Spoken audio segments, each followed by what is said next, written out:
we talk about the disease of addiction being a disease of denial. But the truth of it is the human condition promotes a limited awareness of ourselves. And so what happens is I constrict my awareness to only see what I want to see. Bill Wilson, co-founder of Alcoholics Anonymous, wrote in 1952, "If we examine every disturbance we have, great or small, we will find at the root some unhealthy dependence and its consequent demand." Wilson suggested that if we could identify and continually surrender these unrealistic and unrealizable demands, that we may then be able to accomplish what he imagined to be the recovery's next frontier, something he called emotional sobriety. Flash forward 70 years and join psychotherapists and best-selling authors Tom Rutledge and Dr. Alan Berger, who have taken up the mantle of exploring Bill Wilson's new frontier. Welcome to Emotional Sobriety. Welcome to Emotional Sobriety. I'm Tom Rutledge, and with me is Dr. Alan Berger, and with us also is our producer. But he is where is Patrick? Patrick's in Texas today. Patrick, my home planet. Patrick escorted his mom down to Texas. He's on a mission of service. He's helping his mom go down there and take care of some business, and then we'll be back hopefully next week, joining us from Yucca Valley, California. Right. And for the listeners, it's like he's here. We're both looking right at him on our screens. It's because of the connection he has. It's to me now. This is an old reference that a lot of people won't get, but it's like it's like having Harpo Marx as our producer. Well, he called himself Patrick the Friendly Ghost today. So he's going to be Patrick the Friendly Ghost on our chat.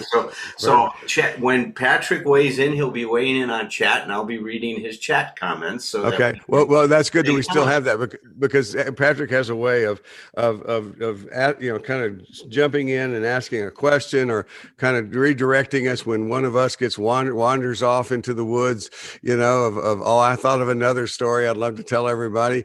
And so otherwise we would just have to be watching for his facial expressions and waiting. And I grew up, and we'll move to the topic of mental health here. I grew up having to read everybody's body language and facial expressions to know what was really the truth.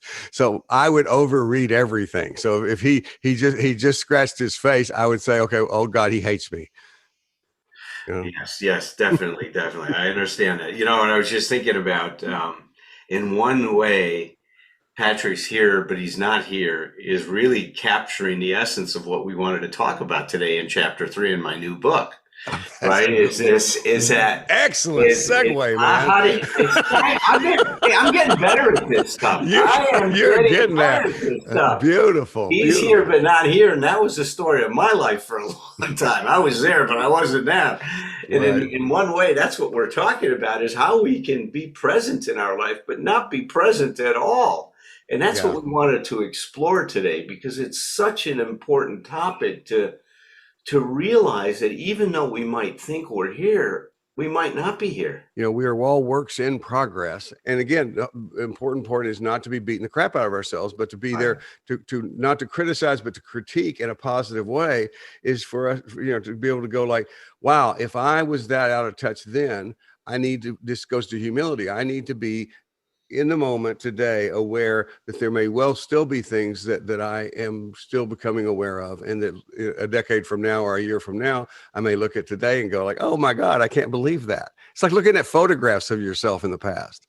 Yeah, it's so true, isn't it? It's so true. It is like looking at photographs. Mm-hmm. And by the way, Patrick nodded his head, so that means he loves me. Yes, that's right. Okay. Boy, I'll tell you, that's so true. It's just as an aside, let's just take a moment. That whole area of reading someone's intentions and motives, they call it mind mapping. That's the phrase that the psychologists and have given it, right? And that what they found out is that most mammals have the ability to mind map. Now, as human beings, obviously our ability is much more sophisticated and involved in stuff. but it's an evolutionary thing. It's part of our survival, is that it's necessary to be able to read the motive and intention of another creature in order to know, are they friend or foe? Am I safe at this point in time, or am I not safe? And so here's where it gets built. That's instinctual. So Right. you're going to have that ability just at a very, very, right, Yep. nonverbal level to be around another person and register, is this person safe or not safe? Now, here's where it gets messed up. If your family does that gaslighting thing and says, oh, what you're seeing is not what you're seeing, Mm-hmm. now that mind mapping gets distorted. You get, so the way I like to think about it is you lose the calibration you were naturally given. Mm-hmm. Right? We're just calibrated that way, God's gift to us, right? We're calibrated to protect ourselves and to say, hey, this person's safe, their motives are okay. But if a parent comes along when you're picking up, hey, Uncle Fred here is not too cool, I don't want to go around him, and you're told, oh, that's your Uncle Fred, go give him a hug. And you don't want to go give Uncle Fred a hug, what just happened? Yeah. Now you compromise yourself to please your mom, and you give in to the pressure that you're getting to go give Uncle Fred that hug. And now you're starting to learn to not pay attention to those instinctual feelings that you have, right? Okay, but let me pause you there for a second, because see that's I'd never thought about this just this way. It's one of the reasons I like talking to you, Alan, because you take me through things and I go like, okay, I got a new way of seeing something, got a different angle on it. It's because as a child, your mind mapping is working perfectly well. It's like, Perfectly well. it is, but it's specific to this situation. And so what happens is we get that mind map, because that's it's so important. We so often, always tell people, when you meet your inner child, the first thing you need to say is congratulations and thank you for making it possible for me, the adult, to be here today. Because without any guidance, without help, without Tom or Alan's books, it's like, you made it. You figured out how to get through that kind of stuff. Which is amazing. Yeah. But the idea is, because we want to do both. We want to be able to say, like, no, your ability to read these situations was spot on. It's like, the problem is we began to apply that very specific mind mapping to generalize things. And so, like, and you're right with even my jokes. So if Patrick tilts his head a certain way that my mama did, or if he, for me, if a woman's size, it's like, there's a part of me that goes through the roof, because of what that used, and of course, what my wife helped me learn later was that was called breathing. And it was very important to get that. But the idea is, yes, you got it right there, but it's not going to apply to the rest of the world. And in our survival techniques, then what you're saying is that applying that through the years to the rest of the world becomes our contribution, not blaming, but just our contribution to setting ourselves up.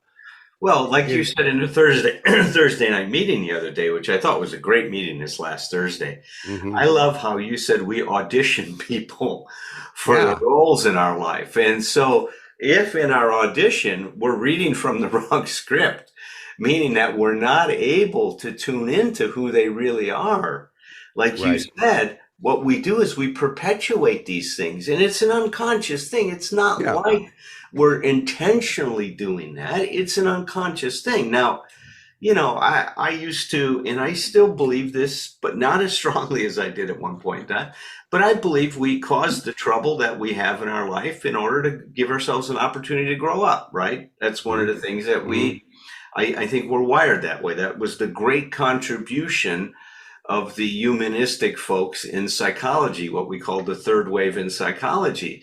So, they were responding to Freud's idea of the repetition compulsion, is that you just do this stuff because you're sick, right? And that what you're doing is just because you've got a pathology, and you've got to work through your pathology and not to repeat these things. The humanist came along and says, well, he's partially right. We do recreate these things.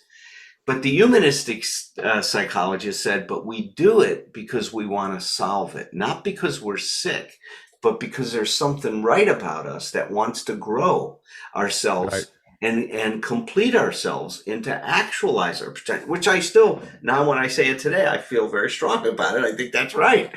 Um, Well, so but let me add this to that though. It's like, because when I listen to that, what I realize is one more way that we humans, we tend to we love binary choices. Is yeah, it this or is it not this? It's like, and because the other way to look at that, like I said, you've blessed me with this different angle on things, and it's like the other way to look at that is we could say it doesn't matter where that comes from. It doesn't matter if this is by design, which it can be. You get caught up in that discussion. What matters is what you do with it, which yeah, is absolutely everything about what you and I do and yeah. what we teach Well, people. when Like I the said I'm not 100% on that other yeah, thing, yeah, that's my yeah. new Well, position on it. I said, look, it doesn't matter if you're doing it because this or that. It really doesn't matter what's causing it. What's most important is what the heck you're right. going to do with it. Well, and I think people like, I think I'm fair to say people like you and I, we could, it's recreational and interesting to explore how that stuff Well, comes you to be. see, And I, the reason I adopted the other one, and I think you'll resonate to this. See, mhm, there's one of these things that I think has happened unintentionally is that we build in shame sometimes to these models that we have. And we don't absolutely. intend to, right? Like, we talk about Right. the newcomer coming to an AA meeting, and the newcomer's told, well, when they're trying to talk about something, they're saying, well, watch out, your best thinking got you here. Like, you can't trust any of your thoughts. And Hmm. my good friend John Runyon said, well, that's true. But it's also true my best thinking got me here. I'm coming to meetings now. I'm trying to figure this out. So it's not just this thing that I'm all messed up. There's something inside of me that is wanting me to grow in this way. And if I just start, like you said, to think of myself in this binary way, I'm all Hmm. bad, or I'm Hmm. all defective, Hmm. or I'm all broken. Hmm.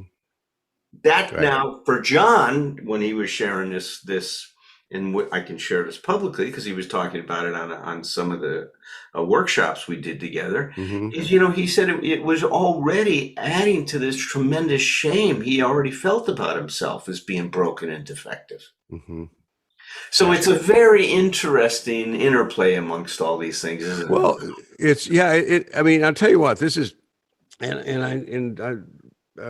hope this isn't taking us too far off the map, but it's like what we're talking about here is, as we've been doing this for a zillion and a half years, both personally and professionally, we are aware that, and that all of these, each individual piece of this is simple but not easy. But there's lots of simplicity in it. But when you put it all together, there's a complexity to that. Because for one of the complexities is that for each individual who comes into this program in any way, in any particular way, or any self-help or 12 steps, it's like no two, we have so much in common, but no two of us are exactly alike. And so the people presenting this stuff and with us talking and all this can never know the person until we're in that conversation with that person. We can't know that specific how everything's going to land with that person. So the idea, I think one of those big disclaimers has to be that, and I think it's wonderful in the program that it says, take what's helpful, leave what's not. It's like, because sometimes take what's helpful, leave what's not means it's not helpful right now, but it might be later. Uh, but because if we could take any one of those things, hit the freeze, hit the pause button and say, okay, what's the truth about your best thinking got you here? It's like I'm going like, what I would say is my best thinking got me where I was in my life, and my wife's best thinking got me to AA. It's like in that particular case, eventually my thinking caught up. But it's like, it's so there's all kinds of different, and I see this happening in our Thursday group sometimes, is where people will ask, and I've seen this throughout my career when people will read a self-help book or something, and they'll ask, like I wrote a book about, help write a book about eating disorder. And so people will leave me with just a question, a few minutes time to answer, to say, give me some hints on how to recover from anorexia. You know, go, Jesus. It's like, you know, or those, this is my favorite. Do you have any thoughts on how to get over an addiction? You know, do we have any thoughts? You know, it's like, it's so much. And you watch people when they come in, they want it all. And Yes. we have to slow them down and say, take it easy. We're going to go one little baby Right. step. That desperation, they want to Yeah, solve. I understand it. We've been there. Yeah, yeah, me too. I mean, look, the pain is intolerable at times. At least they think it's intolerable. Yeah. Well, and see, that's one of the things, going back to your book and just your material in general. I think that is one of the, well, it is one of the things that I love about your approach, whether you're writing to somebody or whether you're talking to somebody, is you bring that message, you bring it with your own person, you bring it with what you have to teach, and that is that, you know, we actually, you know, we don't just have a tolerance for alcohol and drugs. We actually can build a tolerance for discomfort and pain. And that's a good tolerance to be able to build. I always say we need to be able to build that tolerance for that, because to do this work, we have to go into it and we have to stay in it sometimes. And it's like, you bring that message again and again, that this is, you know, and to me, it's like, you know, the classic example of darker before the dawn. Yes, that's right. That's right. No, it's so funny because I refer so many things to Bill Wilson's nutshells, right? And one of his Yep. nutshells was that recovery is based upon a pedestal of hopelessness. And most people go, wait a minute, I thought it was based on a pedestal of hope. I said, it is, but you get to the hope through the hopelessness. It's that paradoxical stuff again. Mhm. Is that we find hope by first embracing our hopelessness, because that's the wake up call. And let's kind of now bring this back to where we wanted to focus on today, is when I realized that what I've been doing hasn't been working. You know, that's why I kind of love when we've been focusing on the Thursday nights, the second half of the first step, about how our lives have become unmanageable. When we get to the point where we truly embrace what that means, we start to wake up. But that takes a long, long time for most people in their life. And it does take a crisis of personal limitation to start to wake up. But, you know, one of the things I quoted in that chapter, and I love this Russian philosopher George Gurdjieff, and he said this. He goes, to realize that one is indeed in a state of sleep, one must recognize and fully understand the nature of the forces which operate to keep one in the state of sleep or hypnosis. He goes, it is absurd to think that this can be done by seeking information from the very source which induces the hypnosis. It's like, Beautiful. I can't use the consciousness that's creating the problem to solve it. That's Einstein said that. I was going to say Albert Einstein. Yeah. That's Albert Einstein. He Yep. said same idea. Gurdjieff said it, which he said it many, many years before Einstein did. But it's this thing, is that there are decisions I made and forces that operate in our culture and in our families that hypnotize us, that put us to sleep, that condition us to a certain way of thinking. And that becomes the model of which I start to meet the world. The anthropologists call it our worldview, right? It becomes our worldview. It's the way we look at things. It's the lens we put on. You know, one of the things I loved about cultural anthropology is you get to study these other cultures, and the stuff that you think, well, this is the reality. Well, wait a minute. No, it's not. That reality was constructed by the culture you're living in. That is not reality, because in this other culture, like one culture we studied, has no idea or concept of jealousy. There's no such thing. Now, it's hard to imagine. Our culture is so interested in possessing things and and having things. Man, there's a lot of jealousy and envy that goes on in our culture. In this one culture I studied, I can't remember where it was right now, they don't. In fact, the woman, she has multiple husbands. One of them's much more domestic. One of them's more of a sexual partner. Another one's the defender of the family. Another one goes out and gets food. I mean, she's She's got a crew that works for her. And they don't feel jealous about one another. They all just accept the roles they're in, and they play those roles quite well and feel good about themselves. And they don't have this thing about we're sharing this person, and I'm going to lose something if they don't give me my love. Right. Right. Fascinating to me, just so. Well, it's so far. Yeah. Well, it's those things. See, I think we have to have this is where the intellect comes in. We're always talking about going to your gut, but it's like you can't go into your gut with something like that because you literally have no basis, zero basis for experiential empathy. You can't even understand what that's like. So that's that's why we smile and laugh at the idea because we go like it's our bewilderment. That's right. It's like. Because you go to imagine a world. Imagine a world. If it's sort of like no, I can't. John imagine. Lennon's song. John Lennon's song. Imagine. we all love it, but it's hard to conceptualize. Oh, that's really true because it's like he in there says it's easy to do. Of course, it's impossible to do. That's right. Nice of John to believe so highly of us. No, but it's so fascinating. But that just gives us a clue. See, I think that the thing that's always been exciting about that for me is that if my reality has been constructed by me and the culture I'm living in and stuff, there is a possibility of me constructing some other possibilities within that framework. And look, that's what we're talking about is freedom, isn't it? In one way. Wait a minute. I love that. What you just said. If I built this or if I participated in building it, yeah, I can build. If I created something, see, again, this is that angle you're giving me in our relationship, Alan. It's like, why could, just the hypothetical, just the rhetorical question, why couldn't I build something else? Why couldn't I create something else? And then we take it out of the rhetorical and say, maybe I can.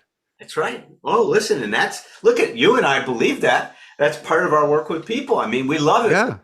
Somebody comes in with this idea that they're just oneself, and we just present to them to something that's so basic to our understanding that there's another, that you are not comprised of one part self. You have all these self parts. And if you go in dialogue with them, there may be another idea. People go, oh my goodness. I know. The simplest way to do that is somebody says something and I go like, what else do you think about that? And it's like, just that question. What else did they say? And then you go like, okay, well, let me show you what you just showed me. It's like, right. Yeah. And it's like, it's such a wonderful revelation first. And plus the idea that, I always say the myth of singularity is at the root of so much of the problems that we have is that we, especially those of us who are self-condemners, is that we're mostly beating ourselves up for not having one way of thinking about something and one way of feeling about something.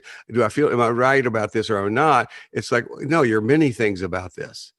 And it's like, and then what we're telling people is that's normal. Because think of, we've said this before, Alan, but tell me if this, I think you've talked about it. I spend more time, I think it's true for you too. I'm asking, I spend more time in my work with people in therapy showing them how they are not crazy than I do treating crazy. Yeah. Yeah. It's like, no, let me show you how you make sense. Mm-hmm. Yeah. No, and I'm right with you on that, man. And that, it's something I shared on Thursday night. I don't think it was at the first half of the meeting, so I don't think it was on the recording, but it was the second half when I talked about how last week when I had my therapy session, I was crying about this realization of how little self-compassion I've had in my life. Mm-hmm. And that was that moment. I was asleep. I couldn't see that I had so little self-compassion, that I was in this trance. And there was something the therapist said the week before. I was dealing with some feelings about something that happened a while ago in my life. And she says, you don't give yourself a possibility to really support yourself, to feel that experience you had. And it kind of struck me. And it's like, wow. And what it's meant to me after I sat with it, it was like she was saying, you don't have any compassion for yourself. You just see yourself going through this life, and it's your job just to deal with it, but without any compassion for the experience you're having. Mm-hmm. And that hit me like a ton of bricks. And then, like I said in the session, I mean, I cried for 40 minutes in that Mm-hmm. session. Mm-hmm. Yeah. At such a deep level. And it was the first time and my dad died when I was 11. And my grandpa and my mom, my grandma had passed away. It was a step grandma. I wasn't that close to her. But my grandpa and my mom were just so grief struck with his death. My dad was the only child, so this was my grandfather's only son. And Mm-hmm. every time I was with him, he would sit there and he would lament, you're not supposed to bury your son. You're not supposed to bury your son. Your son is supposed to bury you, right? It was a big supposed to. Mm-hmm. That was when, now as I look back, that's when I really, this idea that there are supposed tos in the world really became highlighted, right? It was Yep. like somebody took a highlighter and said, hey, pay attention. This is it, boy. This is how life is supposed to be.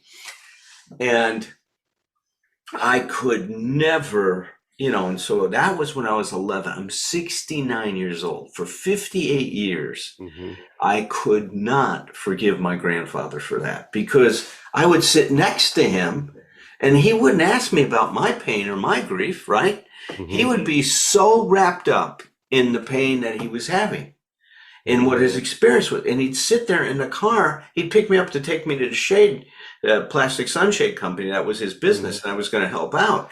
We used to do that every Saturday, my dad and I, or most Saturdays, not every Saturday, but most Saturdays we go out and help Grandpa. And before we would go out there, he'd come in his car, and he had one of those old, was it a Plymouth where you had the transmission up on the board? You press drive. Yep. Was that I a Plymouth? remember. I remember the buttons. I don't remember what car. I think it was a Plymouth. It might have been a Dodge, but it might have been a Plymouth. And you put the transmission in, before he'd sit there, and before he'd press one of the buttons, he would just cry for about 20 minutes, maybe a half an hour. It felt like a day for me at, at 11 years old or 12 years old at that point in time.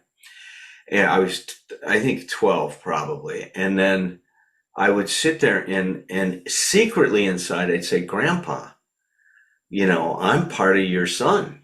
I'm still here in your life. Your dad, your son can exist through me. Now, I didn't have those words at 12 years old, Right. but I felt something like that, something akin to that, right?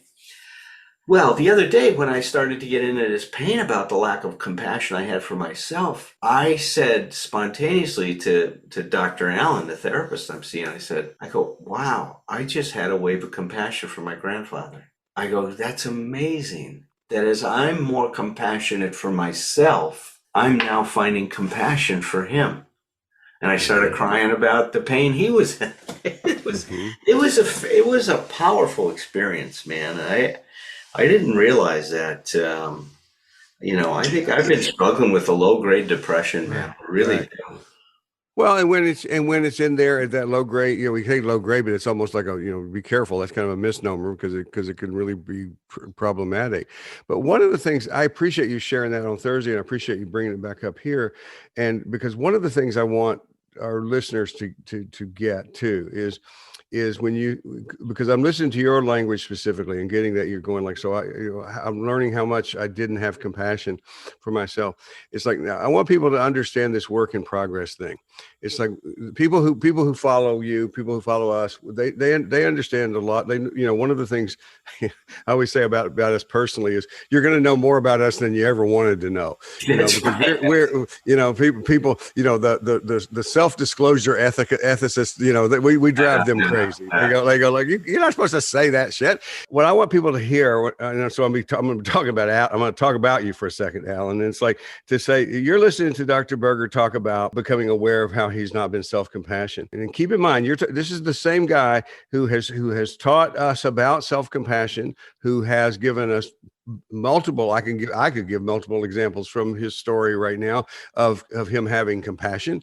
He is a self-compassionate person.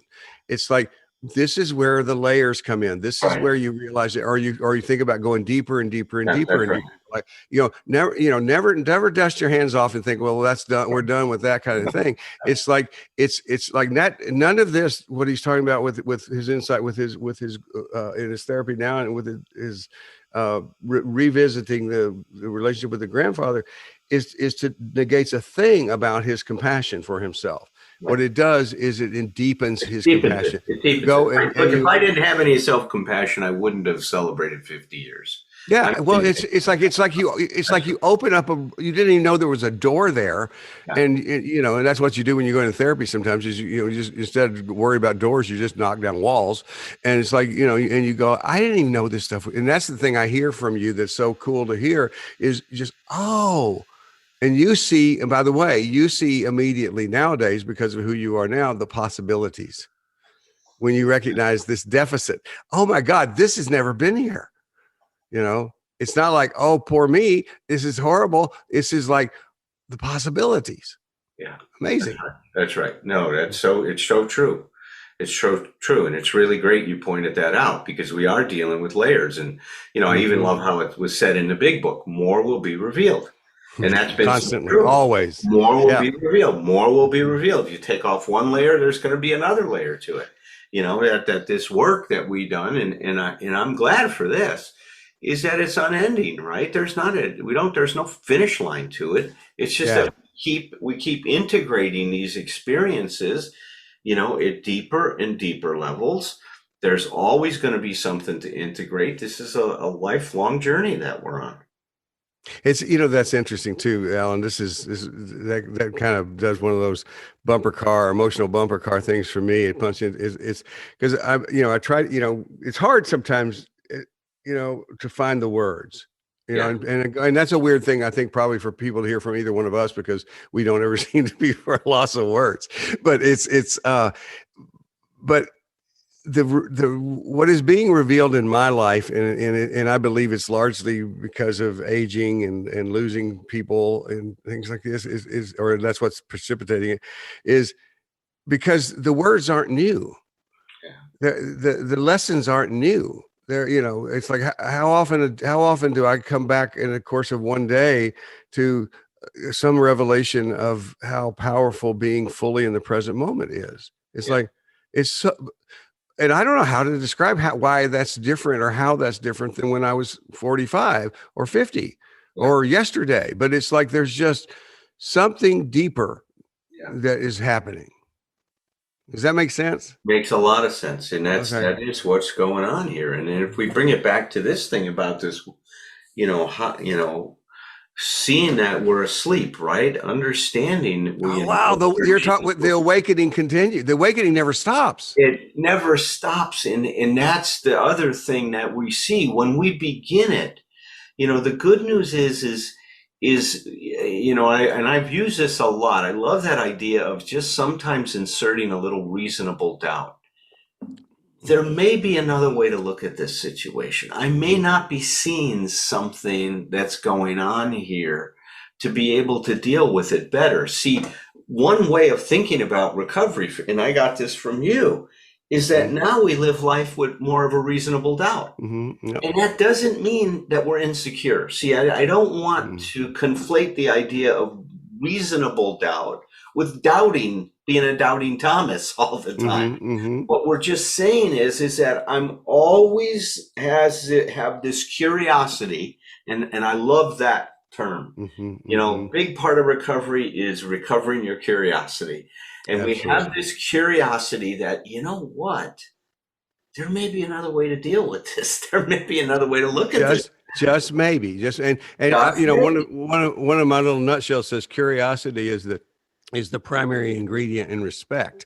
And it's like, because curiosity is the opposite of assumption in my mind. And it's like, or it is for today. But it's, who knows what it'll look like tomorrow, but curiosity about ourselves is actually taking us towards self-respect. Yes, that's right. That's right. Exactly. So, this Patrick sent in the chat, he says, well, okay, guys, so how do we do that? How do we start to wake up? And what role does self-awareness play in this whole thing? And that's such a good question, Patrick.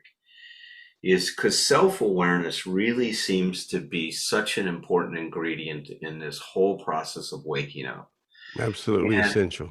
Yeah. it really is essential. And, like I said, I think Bill there's a paradox here because the awareness of me not wanting to wake up helps me wake up. See, that's the weird Mhm. paradox in this whole thing is that, I remember in the beginning and, my sponsor, Tom, is here with me right now out in Pennsylvania and helping me get settled. We were just talking about the other day. He says, God, there was so much you didn't want to see when you were first getting sober. And he says, it's been so interesting to watch the unfolding of that. Mhm. As the more time you have, your awareness is getting fuller and fuller and has a larger breadth to it, right? And range and all of that other stuff. But I say this all the time that we talk about the disease of addiction being a disease of denial. But the truth of it is the human condition promotes a limited awareness of ourselves. And so what happens is I constrict my awareness to only see what I want to see. In psychology, they call it selective inattention. I do not pay attention to stuff that I are going to mess with my mind. So, if I'm looking at my alcoholism, for example, if you confront me about my drinking, I'm going to look at all the things that tells me it's not a problem. I'm going to not attend to those things that would indicate that it's a serious issue in my life. The same with this emotional dependency thing that we've been talking to people about with emotional sobriety. It's hard to see that when I think of myself as so independent, right? And as a man, I'm supposed to be really independent. Real men aren't dependent. We're John Wayne-ish. I mean, we got the John Wayne genes in us, right? That, you know, I'm going to take care of myself. Or what is it? Well, Quite yeah. let's go back to what you said earlier, because about I forget what the uncle's name was that we were mind mapping, but it's like that's where that selective, and I'm asking this sort of as a question because, again, different little angle on this. So that's where that selective attention gets trained in us anyway, because one of the things that happens too is I get the absolute selective attention to protect myself and protect my alcoholism itself takes on as a great lawyer not to keep me drunk, but to protect my right to keep drinking. But it's like but initially we learn it because we can't afford to look at other things. We have to keep our eyes out for the Uncle Ralphs or whoever they are. I have to watch emotionally. I have to watch out for the sighing women, who might be dangerous to me that I need to protect. So basically, it's just that survival instinct that at least contributes to that learning the selective attention as an adaptive behavior. Yeah, that's right. Exactly. Okay. You're right. You're barking up the Okay. right tree Okay. with this thing. Okay. That's the beginning of it. And Mm-hmm. so at that point in time, what I'm, discouraged to do is to use all that I know. Now that's a lot of times even pre-verbal, right? If you're crying, if I'm your daddy and I've got little Tommy in my hands, Mm-hmm. and Mm-hmm. you're 9 months old, and I hand you off to someone you don't feel good with, and you start crying, I say, "Oh, come on now, this is your Aunt Claire. She's fine. She's fine." I've already started on a nonverbal basis to get you to distrust yourself, to not honor yourself, to discard yourself, betray yourself. I love what our buddy John Amodeo said. Mm-hmm. So powerful. I mean, his book Love and Betrayal is still, I think, just a masterpiece. I love it. There's so many gems in it. And one of the things he says to people that are struggling with betrayal, and he's really trying to help empower them, he says, before someone else betrays you, you have betrayed yourself. Oh, absolutely. He goes, self-betrayal precedes other betrayal. He says, you are in a relationship and you're not looking at some of the stuff that's going to tell you there's a problem. It's interesting you say that, because it reminds me of something that I haven't done in a while, but I used to do for people who are really horribly abusive to themselves in many ways, maybe not even physically, but to use an example is every now and then you come over and just slap me. What I learned to do as a kid is, if I'm really getting to be good at protecting myself, is when people make a certain move just that resembles moving toward me, I just slap myself. I slap myself and go, it's okay. I got it. I got it. And we don't think of it that way, but it's amazing to me when I've shown that to people and demonstrated people. And I want to say for the record that I have over the years, it's interesting. I used to make the point. I used to slap myself pretty hard to make the point because it'd get people's attention. I want you to know, so either self-compassion or I'm just growing into a bigger baby. I will beat myself up so because I think probably I can do it in a way that's going to hurt a little bit less than what you're getting ready to do. I just love that term, the psychological adaptation syndrome. That's what we do. Well, okay, let me ask you this in terms of Patrick's question. In terms of what do you do? I love journaling. I think I love taking all the rules off journaling, but I love list making and journaling sometimes. And it's like, one of the things I'm thinking is because we're talking about any one of these little examples we're giving, what happens when we become aware of them is we have awakened to them. And our tendency is, as human beings, is we will awaken to things and then we hit the snooze button and we go back to sleep and we forget them. Sometimes it takes multiple times to awaken to something in my life before it actually becomes a part of me.